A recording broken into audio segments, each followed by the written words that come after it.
मला जिम मध्ये ना बरेच जण विचारत असतात की त्यांना वेट लॉस करायचं असतं, तर मला विचारतात, सर एल कार्निटिन घेऊ का किंवा आयसोलेट घेऊ का, वे प्रोटीन घेऊ का? तर तुम्ही एक गोष्ट लक्षात ठेवा, हे जे सर्व प्रोडक्ट असतात ना, ते तुम्हाला फक्त सपोर्ट करण्यासाठी असतात, ना की ते प्रोडक्ट खाऊन तुमचं वेट लॉस होऊ शकतं किंवा मसल गेन होऊ शकतं.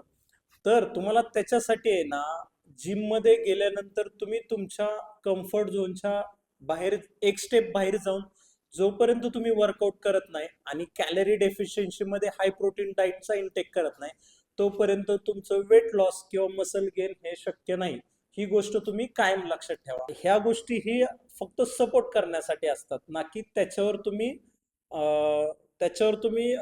म्हणजे नाही का, डाईट न करता फक्त तेच घेऊन जर तुम्ही वेट लॉस किंवा मसल गेनचे स्वप्न बघत असाल, तर हे पूर्णपणे चुकीचं आहे.